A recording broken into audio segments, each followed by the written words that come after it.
Hello, and welcome to a very special episode of Baki Talki, where I had a blackout about 5 minutes into the recording. I didn't realize until later that actually corrupted the recording that we had, and so I've lost the intro to this episode. So I'm just gonna recap the intro, just me. But, the first part, of course, would have been me introducing my co-host. So the co-host for this episode is Marcus, a good friend of mine, coming all the way from the UK to do this Discord call. Marcus watches TV. I can't remember exactly which shows he was watching. He was not familiar with Baki. He doesn't watch many Japanese animes, as he referred to them, which I consider Japanese animes to be the best animes, in my opinion. The beginning of this episode it starts with such a bang. I just wanted to play the first 2 lines of dialogue for you guys, just so you can see how quickly we jump into the action here. Go on now, get ready. Coat your fists in grease, and then roll them in glass.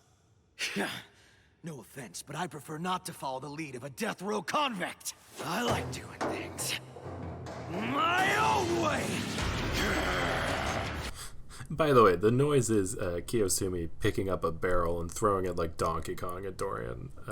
Like I was saying, this episode starts with a bang. So if you don't remember, this is Kiyosumi tracked Dorian down into his underground lair.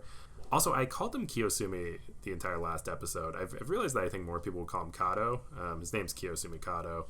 But just like I don't call him Kaoru Hanayama, I call him Hanayama. So anyway, for the rest of the episode, I'll be calling him Kato. Although I think the entire time I'm thinking that it's pronounced a different way. So if it sounds weird, that's why. Anyway, the fight gets going, and let's just say that Dorian is on a completely different level than Kato. And even though in the last episode Kato cut off Dorian's ear, in this episode Kato gets the complete shit kicked out of him for a few minutes. And yeah, and that's about where the blackout happens. So let's jump back into the fun. So after losing repeatedly, and then picking up glass bottles in his hand and kicking them, and that doing nothing, which I thought was like a move you'd see out of like Naruto. Also, I feel like at a certain point, having that many glass bottles becomes more of a hindrance than a help. I feel like maybe the maximum I could have in my hand that is if I had a curve of optimal efficiency versus number of bottles, probably peaks at maybe 3 or 4, not 8 or 9. At some point, it just what's he trying to prove? No, he'd be a great bartender maybe, but I agree. It's sort of like Wolverine has 3 claws coming out of his hand. He wouldn't be scarier if he had 100 claws coming out of his hand. At a certain point, you're just getting diminishing returns. Yeah, and it didn't help him clearly in the end. So maybe next time he has to reevaluate his choices. But maybe, I don't know, maybe he thought that's how he'll get the glass and the grease. He's maybe figured out, I'll start attacking with bottles, and then once they all get smashed, all I need after that point is just grease, because I'll have the material for the glass to just get in my hands, and then I'll be more like Dorian. Go for the full bottles, and if that fails, you have broken glass shards you can rub all over your hands. Really shoot for the moon, land, and the stars approach. So up next, I think, is a great moment, and I'm really going to enjoy using the audio of this in the podcast. Dorian begins singing a beautiful French song. L'amour de ma vie, oh, the love of my life you are, my dream and my shining guiding star, and no matter how small or foolish you may seem, you're still the only dream that I dream. Yeah, what was the song? It was Ma vie, or something like that. Obviously I know that's my life, but what was the actual song? I didn't look it up. Neither did I. I just appreciated his Dorian songs. I like to believe that he wrote that song. I don't think he did, but it's nice to think of it that way. So yeah, Dorian just sings a song just in the middle of the fight and just gets really into it, like opera level, I would say. Marie,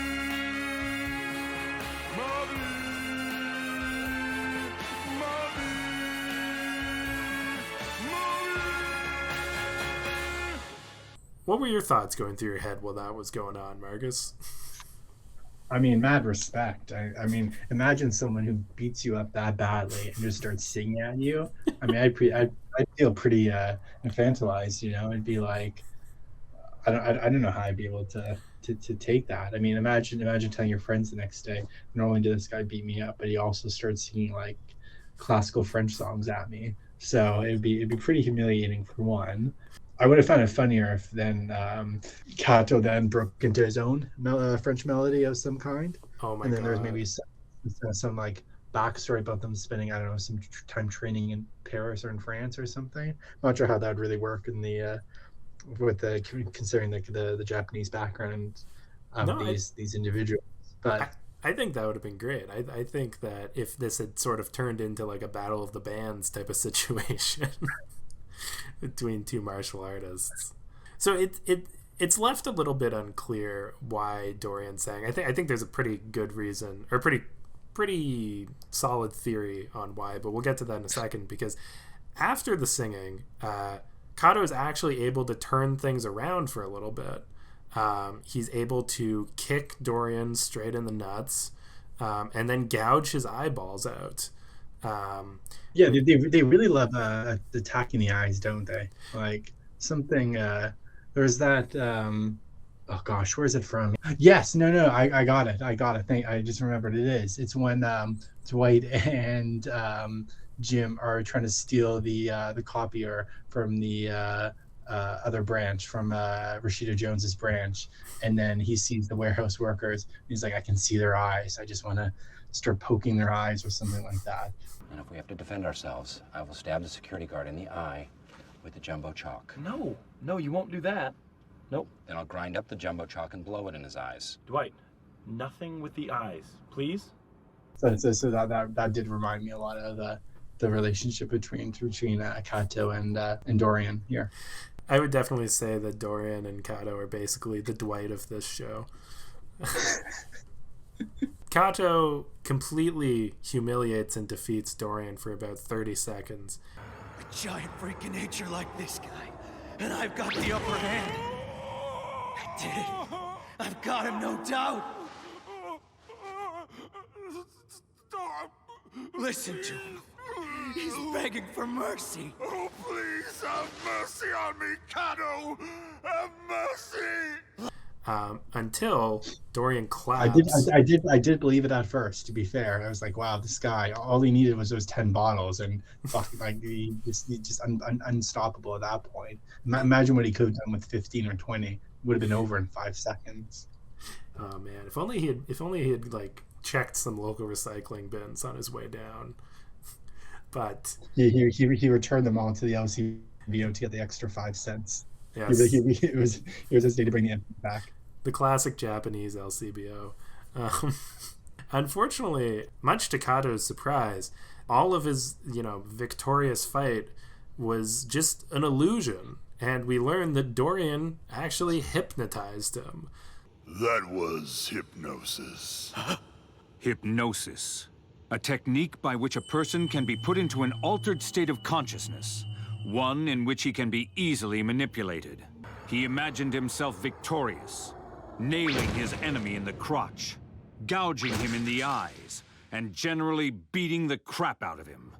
Whether that was the singing or he was actually hypnotized before the singing, it's sort of unclear, because even before that, Kato was saying things like, I almost feel like I'm happy to be losing. I'm getting my ass kicked here, but for some reason I'm not bothered by it.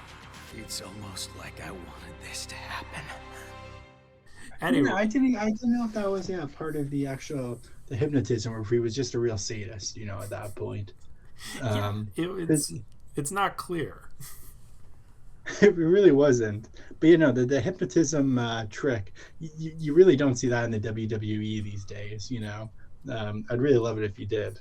Can you imagine if just one time John Cena comes out of the ring and is about to lose, and all of a sudden the real John Cena comes out and is like, You didn't see me because you've been hypnotized for the last 25 minutes and you've just been fighting, I don't know, a mirror or something. Or just it would definitely be John Cena. He would do that thing where he waves his hand in front of his face, but he'd just keep doing it until he hypnotizes you. It's like it's like the watch, but just the hand. Yeah. Keep following my hand. The thing goes just really fast and your eyes just go left and right, and then you just basically get dizzy instead. I would definitely watch the WWE. If, first of all, John Cena hypnotized somebody, but then he followed it up by greasing his arms and then putting a bunch of broken glass on them. If you can do those two together. I do want to see some of these moves and maneuvers definitely get transferred over to WWE. But no, have you ever been to like Carnival or Magic Show where they've had hypnotists, Steve? No, I haven't. I don't really believe in them. But have you? I mean, I've been to like the exhibition like in Toronto where they had one. I think at one point they made I say made. I don't know. Again, how much I believe in this, but they made people. To be fair, the use of these people's hypnotism skills was quite benign. I think they made them like sit in a chair, which I mean, can you imagine it actually instead of Dorian convincing Kato he was beating himself up and winning the fight, he actually just made him sit in a chair. That would have shown real power as a hypnotist. That's what he should have done. Just been like, oh, I'm gonna sit in this chair with my 10 bottles in my hand, and that's all you needed to do to win. And Dorian just walks away. Exactly. And just doesn't release him. Yeah. So anyway, Dorian hypnotized Kato, and then, oh my god, the finishing move he pulls on him, he basically, Kato finally reaches for his fish wire, his handy ear cutter thing. And then Dorian... I thought that was like floss. Well, wait. Dorian throws out his dental floss afterwards around his neck. Kato's thing is fishing wire, which you can use to cut somebody's ear off, which is why Dorian doesn't have an ear on his one side. I don't know if you caught that. Oh, no. Okay, that's neat. Yeah, it's very subtle.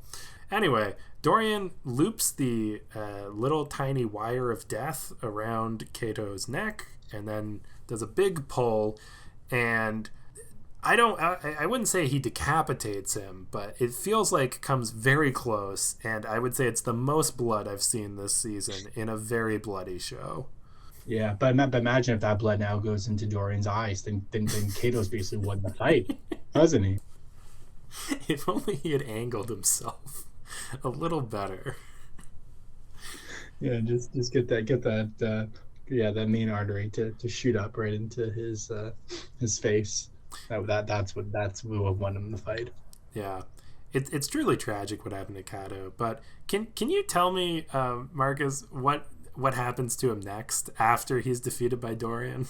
I remember what happens afterwards. That remind me. Sorry, Steve. No worries. So the next scene, we cut to Retsu, just practicing martial arts in his gym, sweating a lot. Oh yeah, that's right. Yeah, that scene kind of actually I didn't understand it because I feel like all that water and like humidity would be bad for these hardwood floors. So like I feel like that was a very interesting kind of decorating choice by the person who designed these. It was a training gym of some kind. It's a dojo, but I think it's an 8-story tall dojo. But I think the thing is they didn't expect for one man to sweat literal buckets worth on his body at one time. Retsu flexes and about a bucket worth of water splashes across the entire room.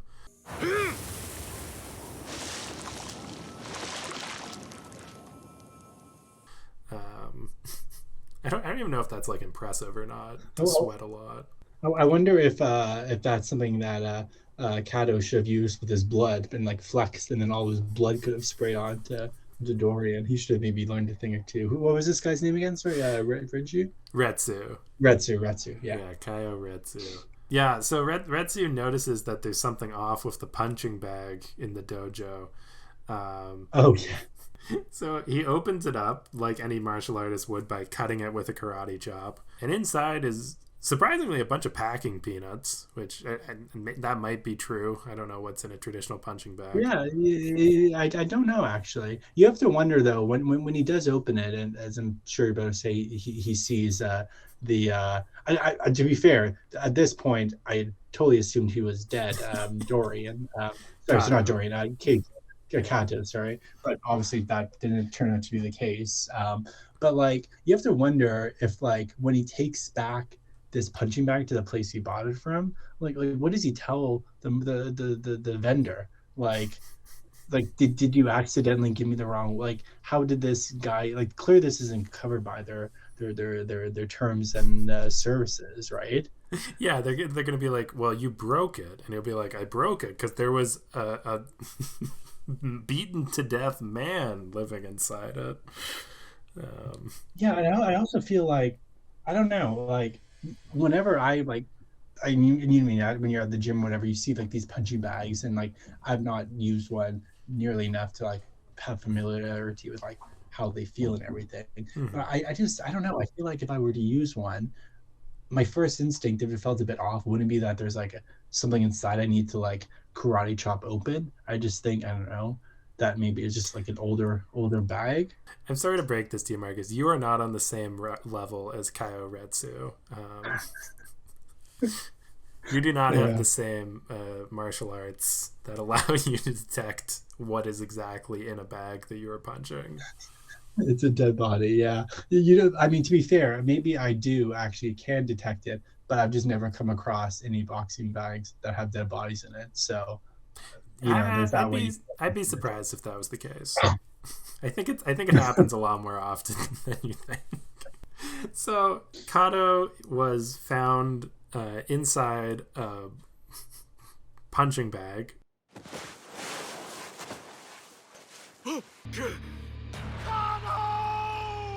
After presumably bleeding out every drop of blood in his body.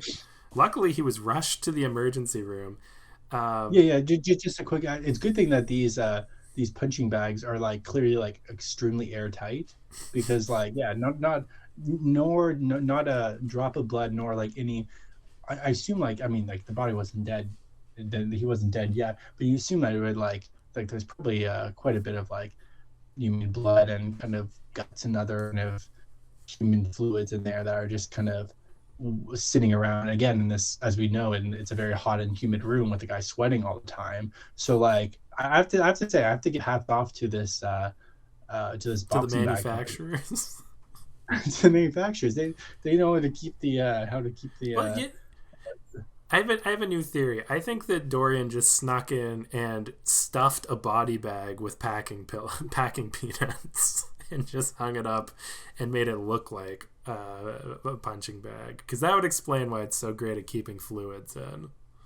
Yeah, that's probably not a bad call.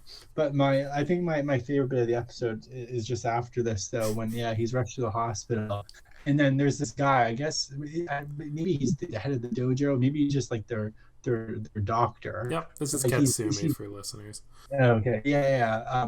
So he's like reading off the list of the injuries this Kato had. Skull fracture, incomplete fracture, brain contusion, right hand, scaphoid broken fracture, proximal multiple fractures, loss of teeth numbers, right fourth and fifth ribs, compound, incomplete fracture of the left and right forearm, cervical spine, left metacarpals and middle phalanx, also left femur and patella, right additional fracture. That is not even a full list of his injuries. The man was smashed to pieces, ripped apart. Oh, so it's just like all together, it's like I don't know what use telling the other members of the dojo the specific injuries will have. Like if I were to tell you, oh, my friend got beat up, but then I were to tell you, oh, my friend got beat up and his third through fourth teeth are gone, along with a twisted femur, I'm gonna be like all of a sudden 10 times more angry. Maybe I should be. Maybe I don't. Maybe just never twist your femur or break anything, Steve, specifically, because then I'm not getting angry enough to defend you. If I got injured because I got beat up, and if somebody broke my third through fourth teeth, my eighth rib, and my third hand bone, I would expect all of my friends, my entire company, my intramural volleyball league, everybody I know to create a militia and go hunt down whoever attacked me. Yeah, I mean, like, I wonder if like there's someone in the audience who, after hearing all this, was like not interested at all, and then the last thing they said, I don't know what it would have been. Let's say, I don't know, it was like their molar, their back molar was chipped. Now he's like, okay, you know, before it was a joke, now it's serious. They did my boy Kato dirty. I'm gonna have to defend him now. Like, you know what I mean? I feel like if it's a gym where like you have to explain all these specific injuries to your students. Some guy in the back's just like, ah, shit. He's got a hairline fracture in his ankle. That's too far. Can't stand for that. Yeah, I was okay with the beard hair going straight through his eye into his brain, but now I can't deal with the hairline fractures. It's also just, it's honestly comedy. So Lindsay was listening to this scene as I was watching it. We were in the same room, and after they just list for about a minute every injury that this guy's received, I think they say, right now, Kiyosumi Kato lies unconscious in an ICU in critical condition, fighting for his very life. And he's in critical care right now. And she was just like, he's not dead? Like, it's almost a gag that he survived this.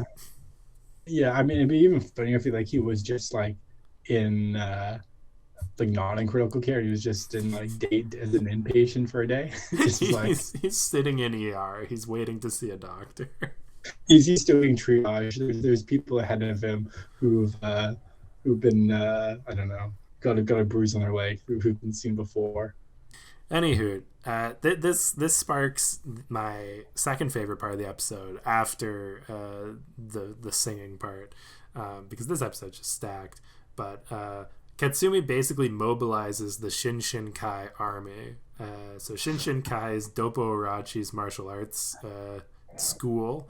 They have 600 branches across Japan, including their headquarters with the 8-story headquarters with a giant mural of Doppo fighting a tiger. But there's basically 1 million men in Japan who have gone through Shinshinkai karate, and they've all been drafted to find Dorian. I mean, that's quite a bit. I mean, I'm just going to do a quick Google. If it's 1 million, I wonder, I mean, Japan population isn't that. I think it's around I don't know if 40 that million or so. Pardon, sorry, what do you say? I think it's around 140 million. Yeah, so 125 quick Google. But like, yeah, so about 1%. So 1 of every 100 people you meet are going to be now after you if you're a Dorian here. Which is way too many for the job. So their job is to find Dorian, who is, first of all, he's a white guy in Japan, but he's also a 7-foot tall white guy who is, let's say, 65 and the most muscular man in the country. Like, but it doesn't even seem like they have trouble. He said they don't have any trouble finding him. They see him in a restaurant. And to be fair, I mean, he's not doing the best job laying low if you're just kind of in a restaurant somewhere. Well, right? he did wear a wig. Okay, yeah, you're right. He tried to do the old Superman Clark Kent, you know, throw on some glasses and then no one recognizes you anymore. Yeah, it's a great scheme. Unfortunately, immediately his waiter finds him because his waiter is, of course, a member of Shinshinkai. I hope everything was to your liking. Yes. Very satisfying. I can't tell you how pleased I am that you enjoyed your meal, Mr. Dorian. And how do you know my name? Kiyosumi Kato was once my junior. I remember I worked him hard back in the day. And he's escorted to a taxi driver who is also a member of Shinshinkai. I just want to point out also how passive aggressive everyone is at this point. They're like, oh, we know what you did. We're not going to do anything, but we know it was bad. Like, this waiter is just like, just watch yourself. You see, sir, you've made quite a few enemies for yourself. At least 1 million Shinshinkai all across the nation. We Shinshinkai can be found everywhere you look, in every walk of life. And then, Dorian cannot care less. Oh my god! Of course he couldn't care less. As we see later, he is literally a god among men. Like there's a million Shinshinkai, and I think they'd all have to. It reminds me of like the Japanese giant hornet. Like if Japanese honeybees want to defeat them, you have to throw. I don't know, 1,000 at one hornet, and they will literally overheat him to death. Like, that's what I think would happen if the Shinshinkai students fought Dorian. It would be a bloodbath. I mean, I have to say that the next like 2 bits of the episode are definitely my favorite because he leaves the restaurant and instantly gets into a taxi. Which of course is being driven by a Shinshinkai member, a Shinshinkai member, and of course he's not fazed by this. But then probably the best reveal of the episode is the fact that he's being driven, Dorian, to some, I don't know exactly what the location was, I'm going to say some unknown location, I guess, to him. And he's being followed by like what is possibly the largest traffic jam of all time, just caused by members of this dojo. Like, I think I remarked earlier to Steve that like this like you think they could have like had a system of like carpooling or like taking transit or something. Like imagine being the one person on that highway following them who's not trying to get Dorian. Yeah, you're just like where are we going? Or can you imagine being in like you do like one of those like Uber shares and then you get the one with Dorian and just like you all of a sudden have like millions of cars following you to some random place. You know, all the while like the driver's talking like very again passive aggressively to Dorian. You know what it reminded me of every time they showed like the massive convoy? I felt like I was watching Fury Road. Like there were so many trucks and cars going in the same direction. See what I'm reminded of is again kind of on the carpooling thing, and a very random thing to be reminded of was like this animation I saw maybe a few years ago. I don't know if it's possible to link things in podcasts or whatever. It makes probably no sense to, but like it was about like, oh, this many people driving down the road in cars creates this much traffic, or you can do it in a bus and it creates this much, or you can do it in bikes. And I just wanted to like have now someone add on to that graphic. This is what 10 million karate members or the dojo members look like traveling down the road together after one Dorian, one guy named Dorian. And I just want that to be like a standard unit of like traffic in the future. Like can you imagine like what like Waze or like Google Maps must have said about like that delay? Like my God, like that traffic just must have just ruined everyone's daily commute.